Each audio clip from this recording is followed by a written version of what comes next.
Hello दोस्तों, स्वागत है आप सभी का आपका अपने चैनल बेसिक नॉलेज में। तो कैसे हैं आप लोग? आशा करता हूं सब मस्त है, स्वस्थ है और पढ़ाई बहुत जबरदस्त कर रहे हैं। दोस्तों एग्जाम में आप लोग ज़्यादा वक्त बचा हुआ नहीं है, क्योंकि 16 तारीख से 30 तारीख के बीच में दोस्तों आप लोग एग्जाम शुरू होगा। ऐसे में तैयारी में जुड़ जाइए, क्योंकि और वक्त काफ़ी कम बचा हुआ है। तो चलिए इस वीडियो को शुरू करते हैं। दोस्तों आज इस वीडियो में लोग देखने वाले हैं इंग्लिश का, जी हाँ, क्लास 9 का इंग्लिश का मॉडल सेट 1। इससे पहले मैंने साइंस का, मैथ का सेट 1 अपलोड कर दिया है। दोस्तों आप लोग ज़्यादा से ज़्यादा शेयर कीजिए वीडियो को, जितना ज़्यादा शेयर करोगे उतना जल्दी आप लोग को सॉल्यूशन मिल जाए, क्योंकि उससे मुझे मोटिवेशन मिलता है कि हाँ और भी ज़्यादा वीडियोस बनाऊं। तो हर एक विद्यार्थी जरूर शेयर करना अपने कुछ दोस्तों को, ताकि उसे भी लाभ मिले और आपको भी लाभ मिले और मुझे भी दोस्तों मोटिवेशन मिले। चलिए इस वीडियो को शुरू करते हैं। चैनल पर जितने सारे विद्यार्थी पहली बार हैं सब्सक्राइब जरूर कर लीजिएगा, इसी प्रकार वीडियो पाने के लिए, अपने एग्जाम की तैयारी बहुत ही धाकड़ तरीके से करने के लिए। दोस्तों चलिए देखते हैं क्या क्या सवाल है और उसका बहुत ही अच्छे तरीके से आंसर करते हैं। दोस्तों आप लोगों का पहला एक पैराग्राफ यहाँ पर दिया हुआ है पैसेज टाइप का, ठीक है, और इसको लोग पढ़ लीजिएगा। इसमें कुल ये जो पैसेज 10 नंबर का है, ठीक है, 5 सवाल इसमें दिया गया है। चलिए देख लेते हैं क्या क्या सवाल है, उसका हम लोग उसके जवाब को आप लोग देखिए, पहले इसको पढ़ लीजिएगा। In every country people imagine that they are the best and the cleverest and the other are not so good as they are. मतलब इसमें कहा गया है कि हर एक देश में आदमी क्या सोचता है कि वो सबसे चालाक है, सबसे तेज है, ठीक है, बाकी सब उसके जैसा नहीं है। बिल्कुल सच्ची बात है, आप भी सोचते होंगे ना कि मेरे जैसा तेज कोई नहीं, हम ही 30 मार खान है। तो ऐसा एक्चुअली होता नहीं है। हर एक आदमी में कुछ अच्छा गुण भी होता है, कुछ खराब गुण भी होता है। ऐसा दुनिया में कोई मिस्टर परफेक्शनिस्ट होता नहीं है, ठीक। तो उसी के बारे में कहा गया है कि हर एक देश भी सोचता है कि हाँ हम अच्छे हैं। जैसे हम इंडियंस क्या सोचते हैं कि इंडिया सबसे, हमारा भारत सबसे महान देश है। इसी प्रकार दूसरे देश भी अपने देश के बारे में सोचते होंगे, ठीक है। लेकिन हर एक देश में, हर एक आदमी में कुछ ना कुछ अच्छाइयाँ भी होती है, कुछ कुछ बुराइयाँ भी होती है। हमको सबको साथ में लेकर चलना चाहिए, और जो खराब आदतें हैं उसको दूर करके हमें अच्छी आदतों को अपने अंदर लाना चाहिए, ठीक है। कुछ यही इसके बारे में पैसेज है, आप लोग पढ़ लीजिएगा। चलिए हम लोग आंसर करते हैं इसका।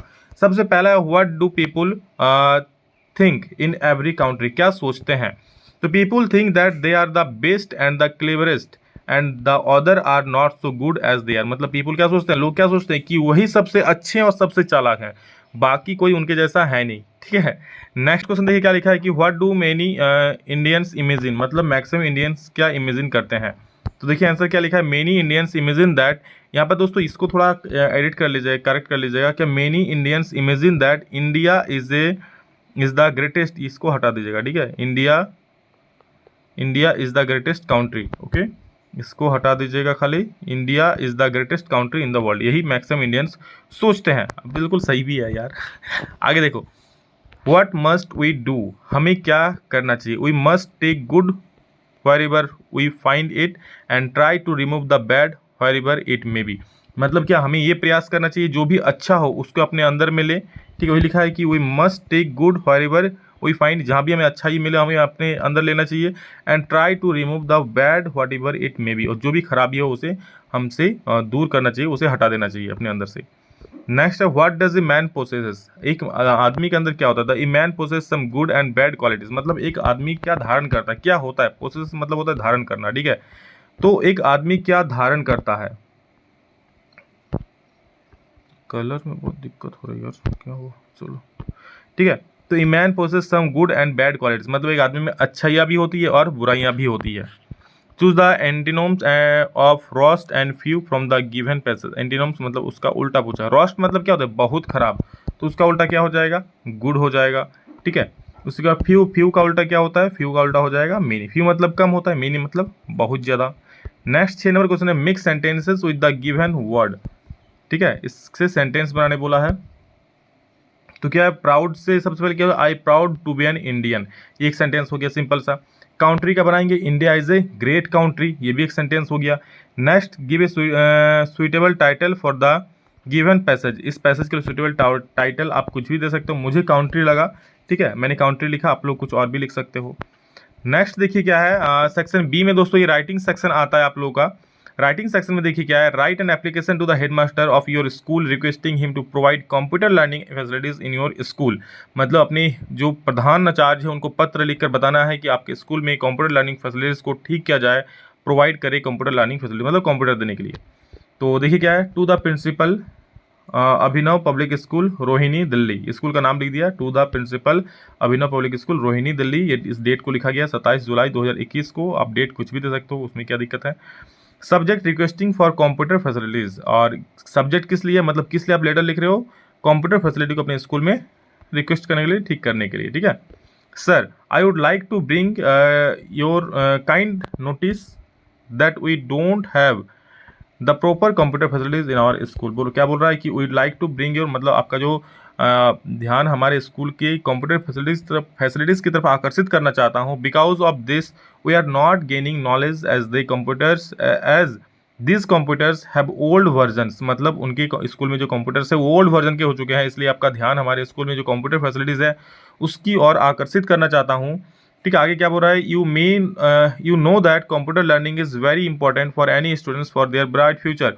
और कहा जा रहा है, यहाँ क्या कह रहे हैं कि आप जानते हो कि कंप्यूटर सीखना हर एक विद्यार्थी के लिए, उसके बेहतर भविष्य के लिए ये बहुत ज़रूरी है कंप्यूटर सीखना। ठीक है, I therefore request you to make availability of the facility of the computers for the students. और इसलिए मैं आपसे रिक्वेस्ट कर रहा हूँ कि प्लीज़ आप जो कंप्यूटर की अवेलेबिलिटी है और हमारे स्कूल में कीजिए, ताकि बच्चे को उससे सीख कर लाभ ले सके, या facility of the computer of the for the student. ठीक है, बच्चों के लिए जो स्टूडेंट्स के लिए फैसिलिटी है उसको बहाल किया जाए, बस यही चीज़ है। योर ओबीडियंटली, आपका नाम लिख देना, अनुराग या जो भी है लिख देना। नेक्स्ट है, write a letter to your friend inviting him to spend summer vacations with you. मतलब अपने दोस्त को पत्र लिखो समर वैकेशंस, जो गर्मी का छुट्टी होता है वो बिताने के लिए। तो देखो क्या है, अपना एड्रेस पर लिख देना जो भी है, सिंदरी धनबाद लिख दिया, उसका अपना डेट लिख देना जो भी डेट है। दोस्त का नाम लिखा डियर अनुज, क्या लिख रहे हो देखो, I am fine here and I hope you also be fine there. Okay, क्या I am fine here and I hope you also be fine there, मतलब मैं यहाँ अच्छा हूँ एंड और आशा करता हूँ कि तुम भी वहाँ अच्छे होंगे। I hope your exams have gone good, और मैं आशा करता हूँ आपके एग्जाम्स भी अच्छे गए होंगे, अच्छा गया है। I writing this letter to invite you at my place Mumbai for spending summer vacation together. और मैं तुम्हें ये पत्र इसलिए लिख रहा हूँ, मैं तुम्हें ये पत्र क्या इनवाइट करने के लिए लिख रहा हूँ कि तुम आओ और मुंबई मेरे पास, और यहाँ पर हम दोनों साथ में समर वैकेशन सेलिब्रेट करेंगे, मतलब मनाएंगे। वो इन्जॉय वैकेशन टुगेदर, हम दोनों एक साथ मस्ती करेंगे, समर वैकेशन की गर्मी की छुट्टी में घूमेंगे। I will show historical places and exciting sites, और मैं तुम्हें बहुत ही ऐतिहासिक जगह को दिखाऊंगा, और जो एक्साइटिंग प्लेसेस, बहुत ही खूबसूरत जगह को मैं आपको दिखाऊंगा। I hope you will come soon here, I am waiting for your positive reply. दोस्तों गर्मी का छुट्टी में अपने दोस्त को बुला रहा है, क्या आप लोग भी कहीं घूमने गए हैं? कमेंट में जरूर बोलना, कौन कहाँ गया है घूमने, कोई गाँव गया है, कोई आम तोड़ने गया है। I hope you will come soon here and I am waiting for your positive reply, मतलब क्या, मैं आशा करता हूँ कि तुम जल्दी इसका रिप्लाई करोगे, जल्दी आ जाओगे, और मैं आपका पॉजिटिव रिप्लाई, मतलब तुम आओगे इसको लेकर रिप्लाई करोगे, मैं उसके लिए इंतजार कर रहा हूँ। योर फ्रेंड, अपना दोस्त का नाम अभिषेक या जो है लिख देना, मतलब आप जो यहाँ पर अपना पत्र जो लिख रहा है वो लिखना, उनका नाम। Right a paragraph on the importance of time और वैल्यू ऑफ ट्रीज। तो मैंने इंपॉर्टेंस ऑफ टाइम पर लिखा है, देखिए क्या है, time is very precious and, देखिए समझ लीजिए ताकि आप लोग खुद के लैंग्वेज से भी लिख सको। ठीक है, time is very precious and we should not waste it in any way.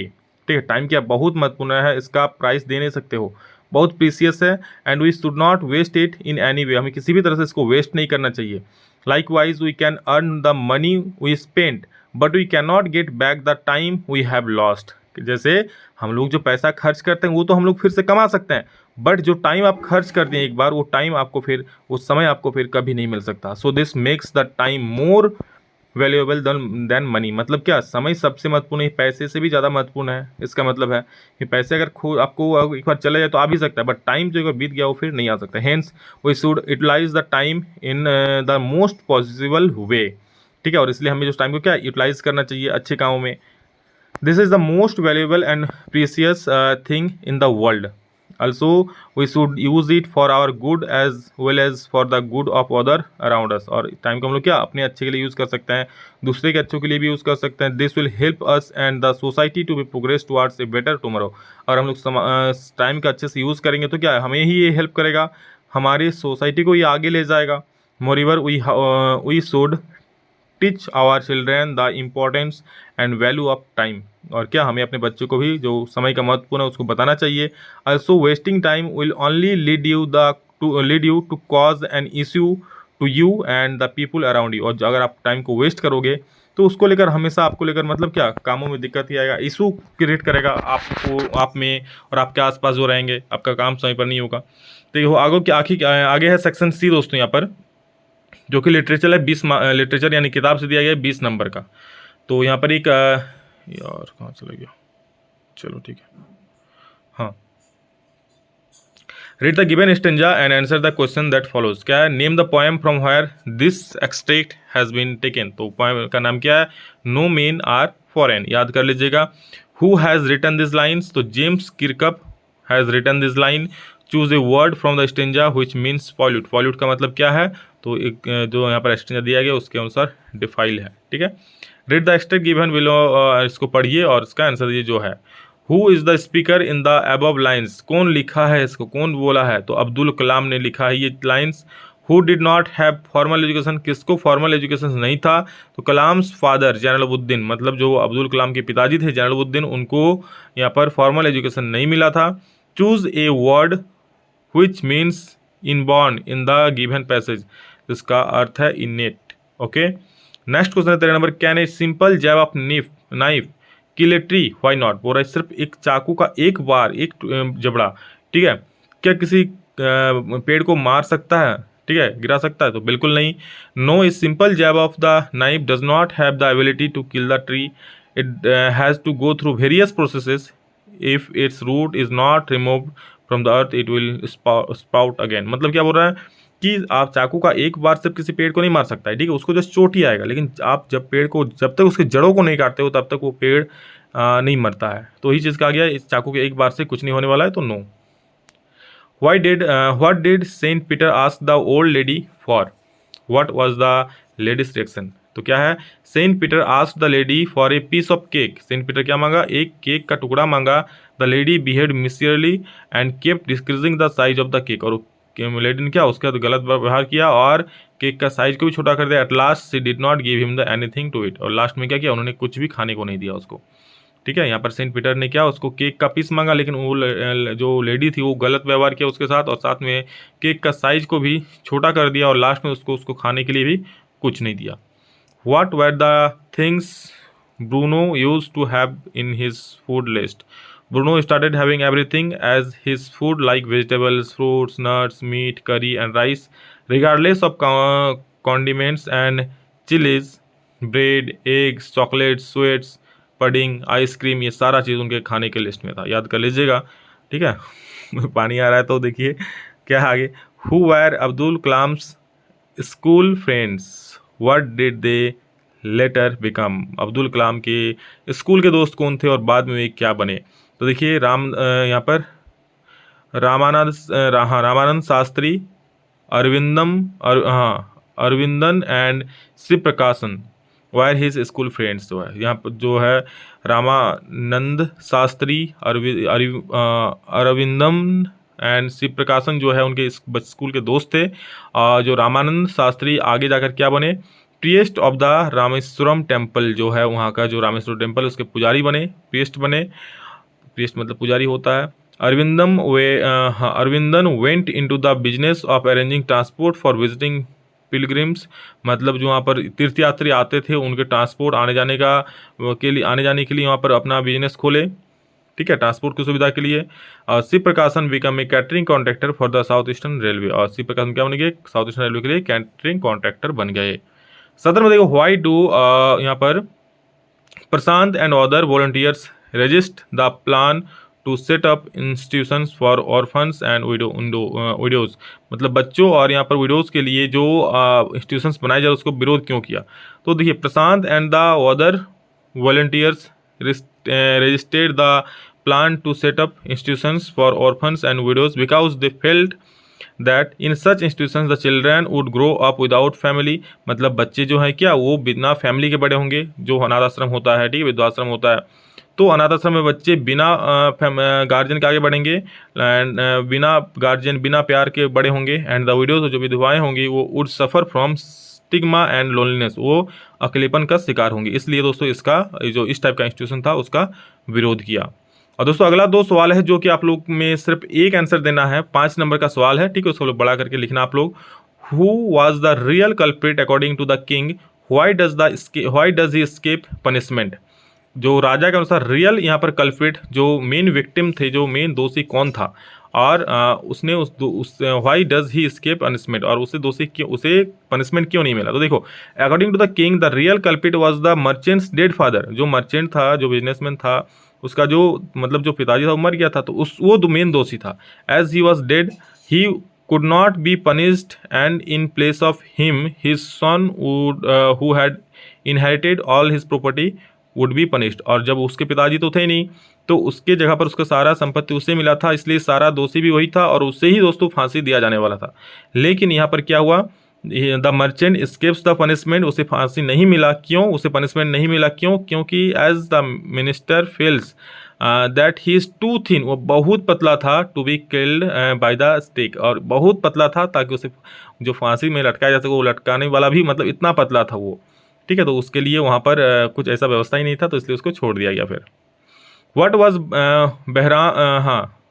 Behrman dream, how did it come true? देखिए Behrman was a 60-year-old painter, his life long dream was to paint a masterpiece. मतलब वो क्या, एक 60 years का old painter था, paint करता था। उसका क्या ड्रीम था कि एक मास्टरपीस पेंट करे, बहुत ही अच्छा कोई चीज़ पेंट करे। It does come true when he paints a leaf such that it looks extremely natural. और वो इसका सपना कब पूरा हुआ?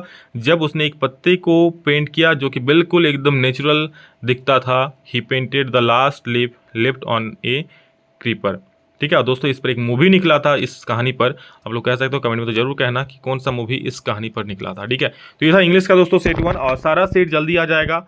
तो बस चैनल को सब्सक्राइब कर लेना, ज़्यादा से ज़्यादा शेयर करो, जितना ज़्यादा शेयर करोगे दोस्तों उससे मुझे मोटिवेशन मिलता है। तो प्लीज़ एक काम जरूर करना, शेयर करना, चैनल को सब्सक्राइब करके प्यारा सा कमेंट दोस्तों जरूर कर देना। चलिए दोस्तों, love you all, thank you, love you. अगले इतना ही, फिर मिलेंगे नेक्स्ट वीडियो में जल्दी। तब तक जय हिंद, वंदे मातरम।